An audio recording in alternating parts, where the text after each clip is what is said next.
Bonjour la famille. Dans cette vidéo, on va parler des extensions de WordPress, qui sont aussi, on les appelle aussi les plugins. Alors, ces extensions-là de WordPress viennent se rajouter à notre installation de WordPress pour améliorer l'utilité globale de WordPress. Alors, il y en a qui sont là pour genre améliorer la sécurité, améliorer des effets visuels, améliorer peut-être plus nos statistiques, plein de trucs. Alors les plugins, il y en a vraiment pour faire tout et je vais vous en montrer quelques-uns que je pense qu'il faut absolument que vous ayez cela sur votre ou dans votre WordPress. Alors avant de commencer, quand vous avez installé votre WordPress la première fois, il y en a quelques-uns dépendamment de votre hébergeur, que ce soit GoDaddy, OVH ou d'autres. Mais je pense que la majorité, quand ils installent WordPress, ils installent quelques plugins que eux ils jugent que c'est nécessaire. Alors nous, pour notre utilisation de WordPress, je vais vous demander de désactiver les autres extensions qui sont déjà créées, installées sur votre WordPress. Et je vais vous montrer ceux-là que je vous recommande d'avoir. Bien sûr, il ne faut pas oublier que les extensions, c'est quelque chose qui se rajoute à votre WordPress. Et même si c'est quelque chose que vous n'utilisez pas et une extension reste sur votre WordPress, elle va toujours genre manger de... comment que je pourrais dire ça? Une extension va toujours ralentir votre site web. Ça se peut, il y en a qui ralentissent vraiment quasiment pas, il y en a d'autres qui sont plus gourmands que d'autres. Alors, bien sûr, gardez ça en tête que si vous n'utilisez pas une extension, s'il vous plaît, désactivez-la, enlevez-la de votre WordPress parce que si vous n'en avez pas besoin, il n'y a aucune raison pour qu'elle reste là. Aussi, WordPress fait face à beaucoup de hacking. Il y a beaucoup de personnes qui essaient de hacker ou de rentrer dans une façon pas légale dans les sites web des gens. Et vu que WordPress, c'est un logiciel qui est celui le plus populaire pour créer des sites web, il y en a plusieurs qui essaient de rentrer dans WordPress de plusieurs façons. Alors, et une des façons, c'est les extensions. Par exemple, si vous utilisez une extension qui ne s'est pas mise à jour depuis quelques années, il y a de fortes chances qu'il y a un hacker qui va pouvoir trouver une entrée à WordPress à travers cette extension-là. C'est pour ça que les extensions que je vais vous recommander, ils sont très populaires et ils se mettent à jour très souvent ça vous évitera de se faire hacker si vous supprimez toutes les extensions que vous utilisez pas. En fait, ça pourrait juste diminuer les risques de vous faire hacker si vous faites ça. On va parler de hacking dans quelques minutes, mais on va commencer avec la liste. Vous allez trouver la liste sous la vidéo aussi en texte. On a vu dans les vidéos de DV-A-Thrive comment installer des extensions. Alors plus bas, on va aller plus bas, vous trouverez la liste des extensions. On va aller aussi voir comment on installe une de ces extensions-là et on va aller voir à quoi servent chacune de ces extensions-là et comment paramétrer ces extensions pour la première utilisation. OK, alors on va commencer tout de suite.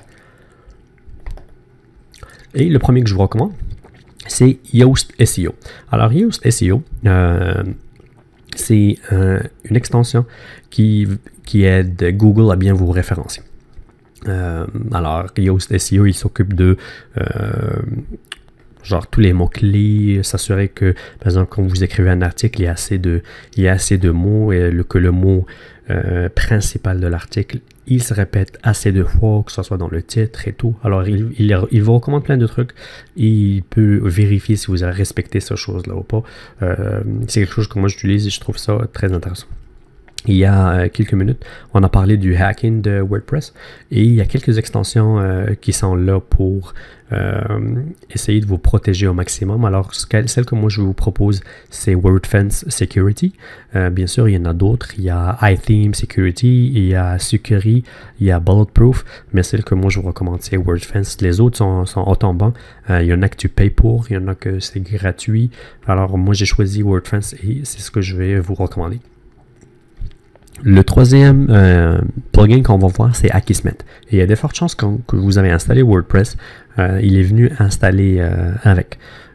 Alors, Akismet fait en sorte qu'il va protéger votre WordPress de tous les commentaires spam que vous allez recevoir en commentaire sous vos articles. Alors, ça se peut que vous avez déjà vu ça, genre vous avez déjà reçu des commentaires spam dans votre WordPress, mais sinon, vous allez en recevoir. Alors, il y a plusieurs robots ou des personnes qui créent des robots pour envoyer des centaines ou des milliers de commentaires dans plusieurs articles différents, ou est-ce que dans ces commentaires, ils vont juste mettre des liens, que ce soit pour des boutiques, soit pour des virus. Alors, Akismet fait en sorte de vous protéger de un bon 99% de ces commentaires-là.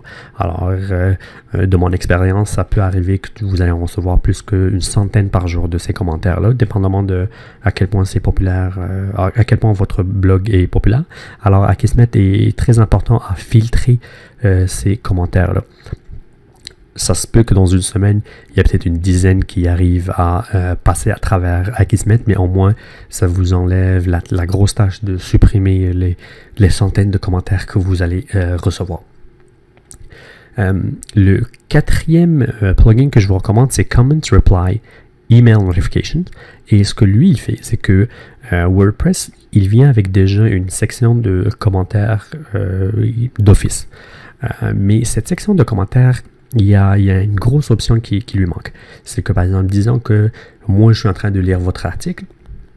J'aime ce que vous avez écrit, que vous avez partagé, et je vous laisse un commentaire. Si vous venez, vous répondez à ce commentaire-là, avec juste le paramétrage d'Office, WordPress ne communique pas avec moi pour me dire que j'ai reçu une réponse. Alors, ça me prendrait cette extension-là, Comment Reply Email Notification, qui fait en sorte de communiquer avec toute personne à qui on a laissé une réponse. Alors, par exemple, dans ce cas-là, moi, je vais recevoir un courriel pour me dire « Hey, merci de ton commentaire. Cette personne elle vient de laisser une réponse à ton commentaire. » Alors, la cinquième extension que je vous recommande, c'est W3 Total Cache. Et cette extension-là, ce qu'elle fait, c'est que elle fait en sorte qu'elle met une copie de votre site web avec toutes les images et tout dans plusieurs serveurs dans le monde. Et quand il y a une personne, par exemple, du Japon qui visite notre site, elle va aller sortir, elle va lui donner genre la dernière version de notre site qui est du serveur le plus proche d'elle. Et du coup, cette personne va avoir une très récente version du site d'une façon très rapide. Ça lui évite de télécharger tous les documents ou toutes les images que d'habitude ça prend de l'espace, toutes les images du serveur initial. Du coup, les personnes gagnent en temps. C'est ça. Alors, ça fait en sorte que votre site web va loader très rapidement partout dans le monde. La sixième extension que je vous recommande, c'est Imagify. Et ce que lui, il fait, c'est qu'il va voir toutes les images qui sont votre WordPress et il va leur réduire la taille. La taille en octets, mais pas la taille en dimensions. Et d'habitude, sur un site web, les images, c'est ce qui prend le plus de place. Et lui, cette extension fait en sorte de vous donner une version plus légère des images. Si votre site n'a vraiment pas beaucoup d'images, vous n'êtes pas obligé d'installer cette extension-là, mais dans la majorité des cas, vous allez utiliser des images dans votre site web. On a parlé plus tôt de la sécurité, où est-ce qu'on a mentionné WordFence Security et Back WordPress Up, Back WP Up. Cette extension-là, ce qu'elle fait, c'est que elle va prendre des images de votre WordPress. Alors, elle va prendre par exemple un backup de WordPress d'aujourd'hui et elle va le mettre quelque part en ligne. Du coup, si une journée vous avez un problème avec votre site, soit que votre site a été hacké, soit vous avez fait une erreur, ou soit votre thème a crashé, ou quoi que ce soit, vous pouvez toujours avoir accès à cette restauration-là, à ce point de restauration-là, que Back WP Up a mis par exemple sur Dropbox ou sur Google Drive pour vous. Et vous pouvez réutiliser ce point de restauration-là. Alors, disons qu'aujourd'hui, vous avez fait un backup. Dans 2 jours, vous avez eu un problème sur votre site. Vous pouvez toujours revenir à la version d'aujourd'hui. Pour faire des backups, il y en a plusieurs extensions qui sont là. Les plus connues, c'est Backup Buddy, Updraft Plus. Mais moi, je vais vous recommander BackWP. Et je vais vous montrer comment le paramétrer pour bien l'utiliser. Alors, dans la procédure sur comment paramétrer vos extensions, on se retrouve tout de suite dans WordPress pour vous montrer comment on paramètre Yoast SEO. On est maintenant dans WordPress et pour commencer, on aurait besoin d'aller à gauche dans Extensions, Ajouter. Et on va avoir une liste de extensions que WordPress va nous recommander. On peut aller en haut dans la barre de recherche et écrire Yoast SEO. Et on va trouver Yoast SEO, où est-ce qu'on va cliquer sur Installer. Ça prend quelques secondes pour installer. Et après ça, on va voir le bouton Activer qui va apparaître pour nous.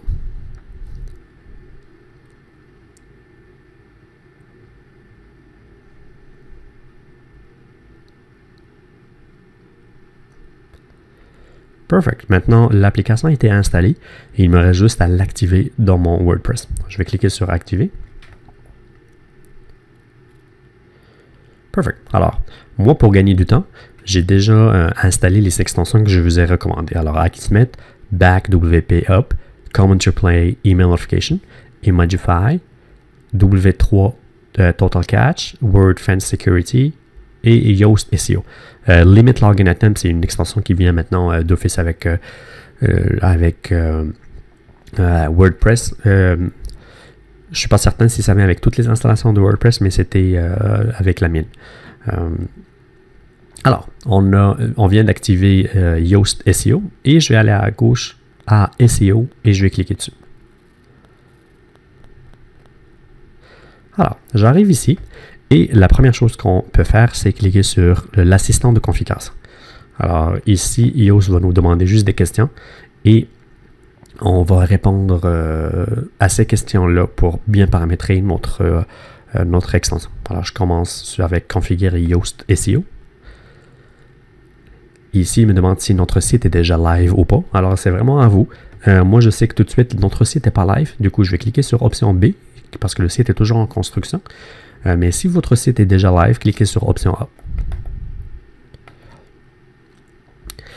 Vous choisissez de la liste lequel représente votre site. Moi, je vais choisir que c'est un blog et je clique sur suivant. Est-ce que ce site représente une personne ou une entreprise? Il représente une personne. C'est quand même Manon Roy. Suivant. Ici, je peux mettre les liens de toutes les pages Facebook, Twitter, Instagram et tout. Comme ça, ils seront faciles d'accès pour plus tard. Et je pense que Yoast peut directement les communiquer à Google lui-même. Vous voyez tous les liens de YouTube et tout.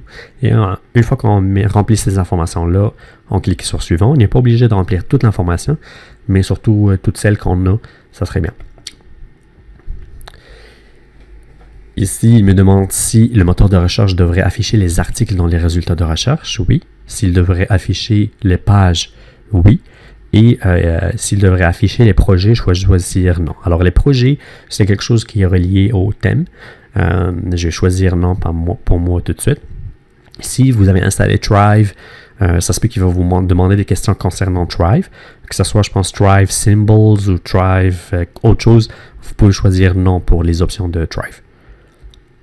On clique sur suivant. Est-ce que votre site aura plusieurs auteurs? Non. Si pour vous c'est oui, vous choisissez oui. On clique sur suivant. Ici, pour que Yoast SEO communique avec la Google Search Console, on clique sur obtenir un code d'autorisation Google. Si vous avez un compte de Gmail, ça marcherait tellement plus rapidement. Je vais choisir mon courriel Gmail. Je vais cliquer sur autoriser et il va directement me donner un code que je peux faire un copier puis venir ici coller. Si vous n'avez pas de compte Google, vous n'êtes pas obligé de faire cette étape-là. C'est pas la fin du monde. Alors, une fois que vous avez mis ce code-là, vous cliquez sur s'authentifier. On choisit un profil. Mais je vais vérifier pourquoi que mon site n'est pas là. Je vais visiter cette affaire-là et je vais vous mettre l'information sous la vidéo. Et je clique sur suivant. Ici, on peut changer le nom du blog. Alors, je vais mettre le blog de Manon Roy. Et je clique sur suivant.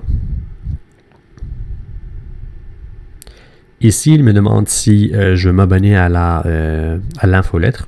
Je ne vais pas cocher et je ne vais pas cliquer sur abonnez-vous. Et je clique sur suivant. Je peux descendre tout en bas et cliquer sur suivant. Et on a réussi. Alors, on clique sur fermer.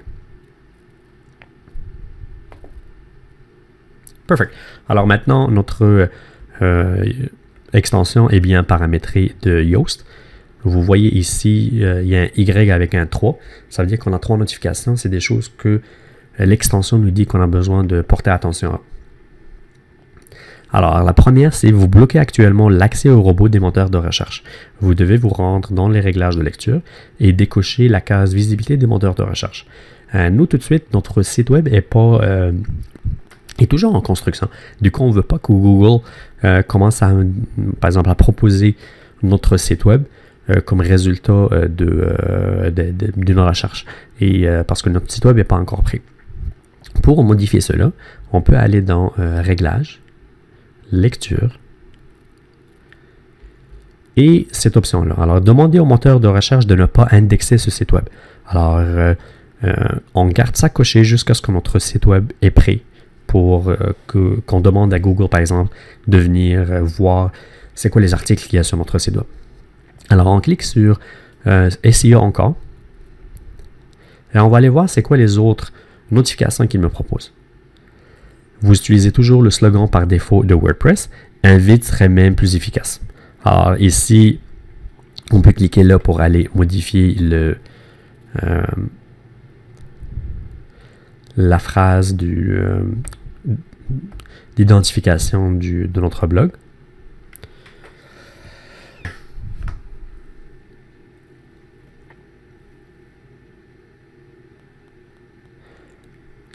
Sur cette page, on doit cliquer sur Paramètres généraux, Identité du site, et ici, on peut changer le titre blog de Manon Roy qu'on a mis pour Yoast. Et dans le slogan, c'est un blog test de l'Académie zéro limite. Perfect. Et on clique sur Publier. Et on ferme avec le X. Cool.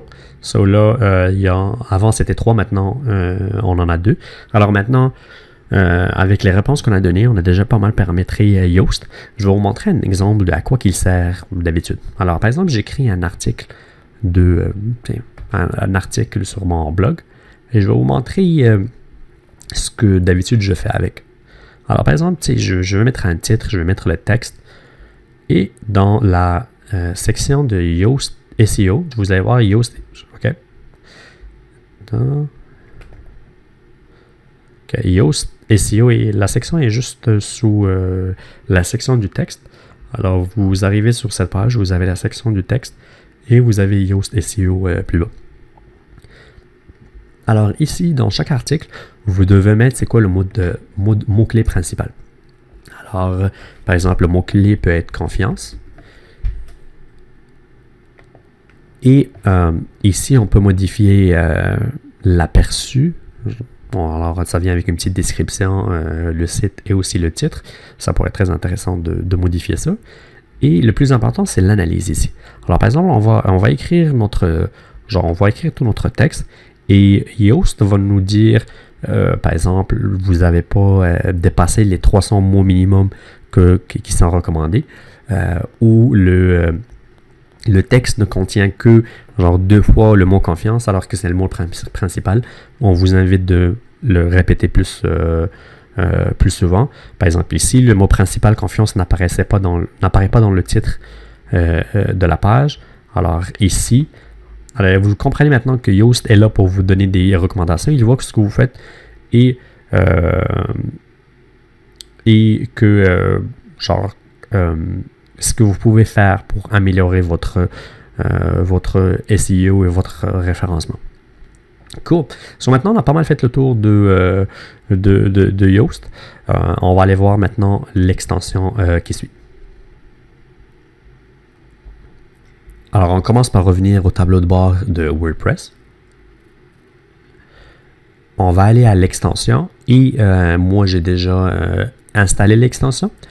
Alors, pour vous, vous pouvez aller dans Extension Ajouter pour ajouter la prochaine extension qui est WordFence. Alors, on a ici l'extension WordFence Security. Je vais l'activer.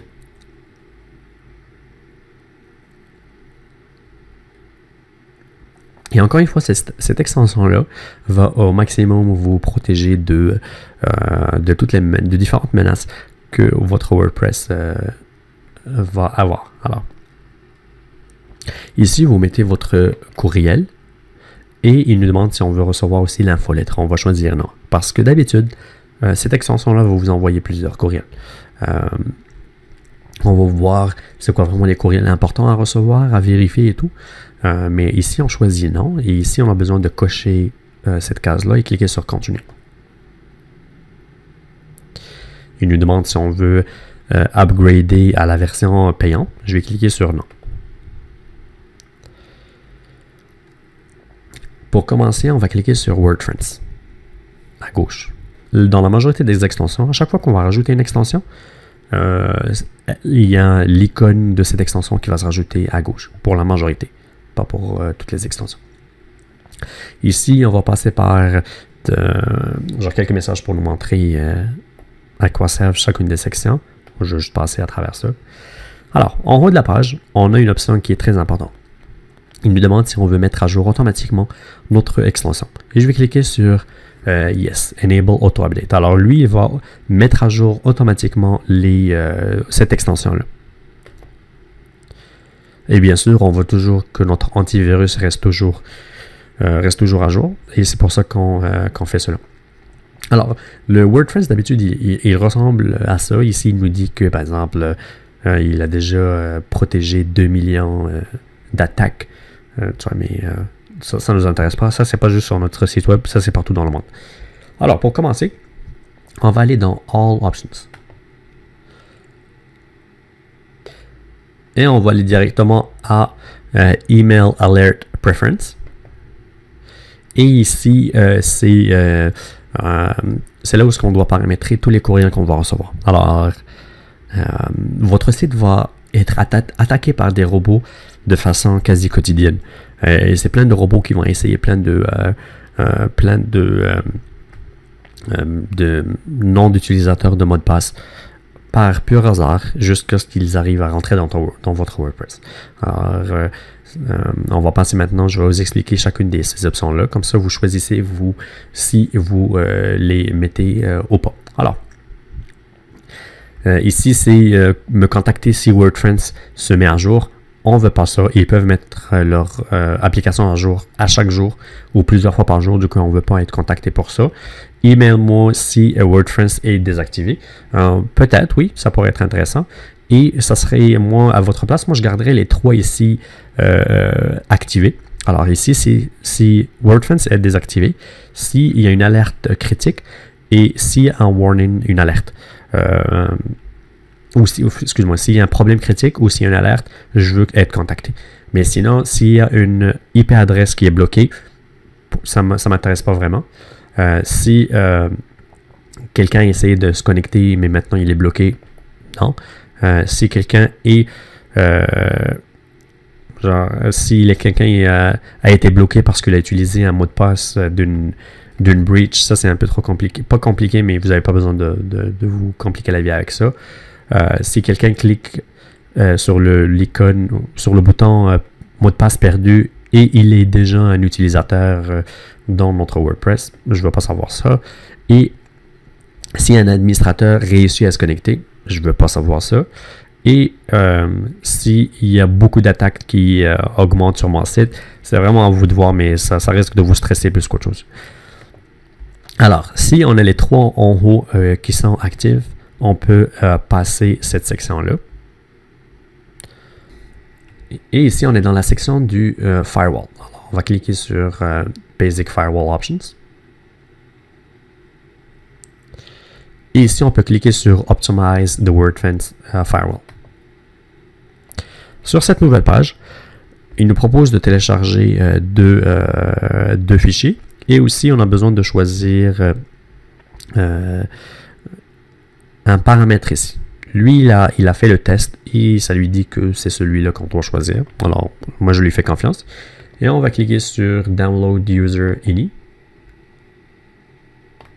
Il veut rafraîchir la page, je pense. Non, il a téléchargé, OK. Et on clique sur Download HTA Access. Perfect. Alors, ces deux fichiers-là, c'est deux fichiers très importants de WordPress. Et ce qu'on fait tout de suite, c'est que WordPress vient juste de télécharger sur notre ordinateur. Comme ça, nous, on a toujours un backup de ces deux fichiers-là. S'il y a un problème qui est arrivé avec WordPress, on peut toujours revenir à ces deux fichiers qu'on vient juste de télécharger. Alors, gardez-les dans une place où est-ce que vous pouvez vous rappeler que vous pouvez toujours revenir à ces deux documents-là. Et après ça, on clique sur Continue. Et on clique sur Close. Actualiser. Perfect. So maintenant, ce paramètre est bien pris en charge. Je vais juste revoir. OK, excusez-moi. Les paramétrages qu'on a choisis avant n'ont pas été pris en charge. Du coup, je vais garder les trois en haut et je vais désactiver les autres. Je peux cliquer sur Save Changes. Comme ça, je les garde en place. Alors, ici, on était dans les paramétrages du firewall, où est-ce qu'on vient juste de modifier le niveau de protection ici. Et je vous recommanderais d'aller dans Rate Limiting. Et on va faire quelques petites modifications ici. Alors, pour la première, je vais choisir 240 minutes. Pour la deuxième, je vais choisir 240 minutes aussi. Dans la troisième, je vais choisir 15 minutes. Quatrième, 240 encore. La cinquième, 15 minutes. Et la sixième, 30 minutes.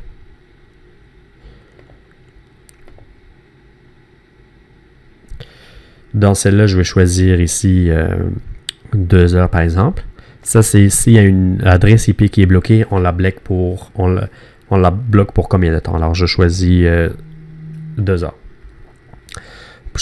À côté de chacune de ces options-là, on peut cliquer sur le petit bouton, le petit point d'interrogation à côté pour que WordFence nous donne un peu plus d'explications. Alors, par exemple, pour cette option-là, si vous lisez le texte, c'est écrit en anglais, mais lui, il recommande 240 par exemple. Alors, moi, j'ai pris toutes les recommandations que WordFence nous recommande de faire et je les ai appliquées ici.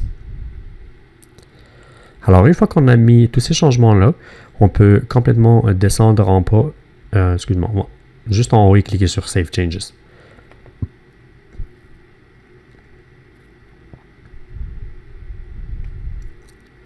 On peut maintenant revenir sur le dashboard.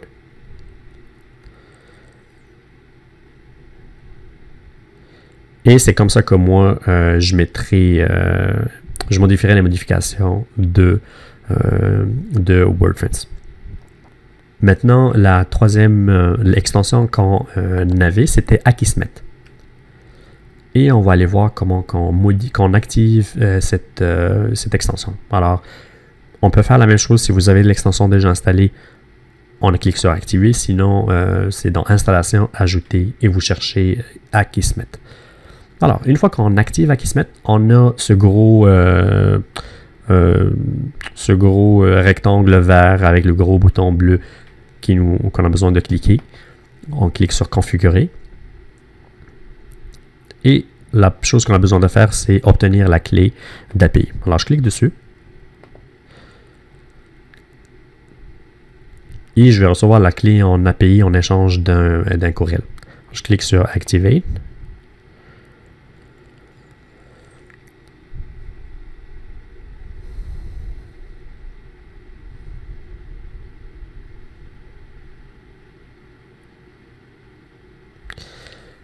Moi, j'ai déjà un compte de genre WordPress, mais ça se peut que vous aurez besoin de créer un compte et là, vous aurez cette page-là.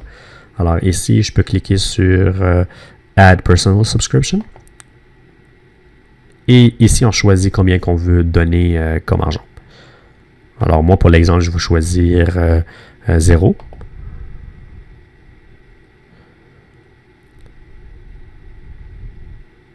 Et ici, je peux cliquer sur Got it.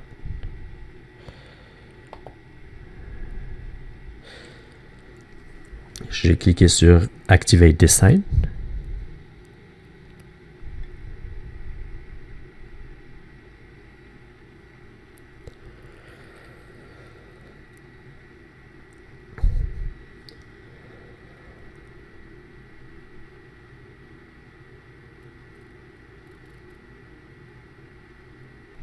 Alors maintenant, on a Akismet qui est déjà actif. On a déjà la clé API ici. Perfect. So là, ça dit que maintenant le compte est activé. Alors, on peut revenir sur le tableau de bord et on peut continuer avec l'extension qui suit. Et celle-là va être le Comment Reply Email Notification. Alors, on va dans Extension, Ajouter.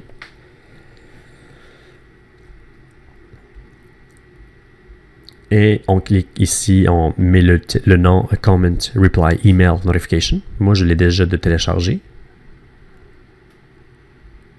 Et je vais juste l'activer ici.